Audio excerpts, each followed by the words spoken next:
Right, so I'm in the process of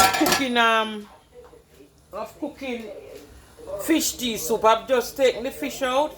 Look, I've just taken the fish out. So all that's left in the pot now is garlic and pimento. Yeah? And what I'm gonna do now, I'm gonna peel the pumpkin and put in. See the reason why I've taken the fish out. I've taken the fish out because of the bones. Turn on the radio for me a bit, darling. Just turn it down. Just trying to do a quick demonstration. That's it. Good boy. Right, so the main reason for taking, I've just boiled the fish and I've taken it out. So what I'm gonna do, I'm gonna go through it and just take the bones out, and then I'm gonna put the fish back in the pot in a little while. But I'm gonna peel the pumpkins and come here, darling.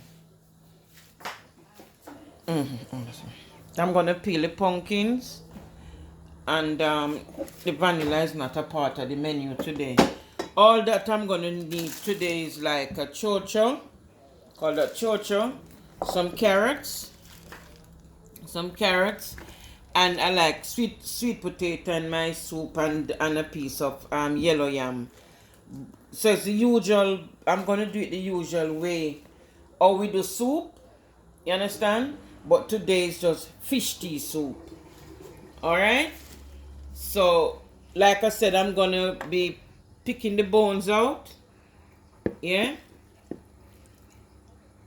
Just separate it and take the bones out, because the bones can be dangerous in the soup. You don't need the bones in the soup at all. You see? Look at that. You see, look at the state of that bone. You see, if that bone entangle with your throat, it can be very dangerous. That's why I'm removing all the bones, and then what I'm gonna do is just put the meat back in. See, all this is bone, so you remove all the bones from the fish. You understand? So when you hear about fish tea soup, it's not a very easy soup.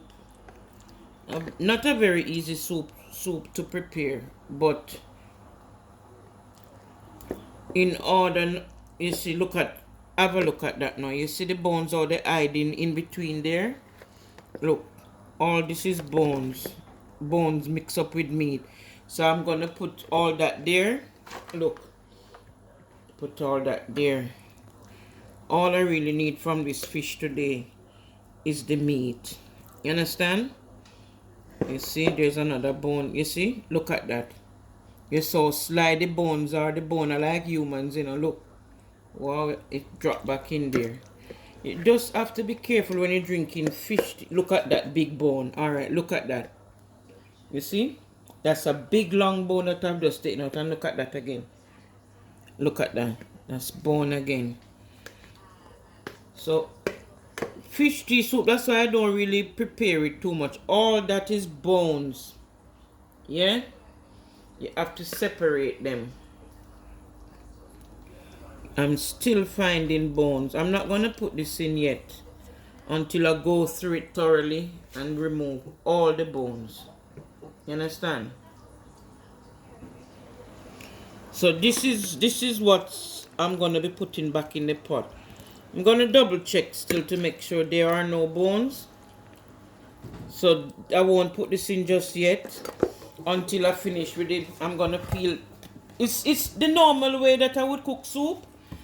I'm gonna peel my pumpkin as usual, and my chocho and my carrots, and I haven't got any potato, what we call Irish potato or spud, but I'll make do. And then when I'm finished, stay there,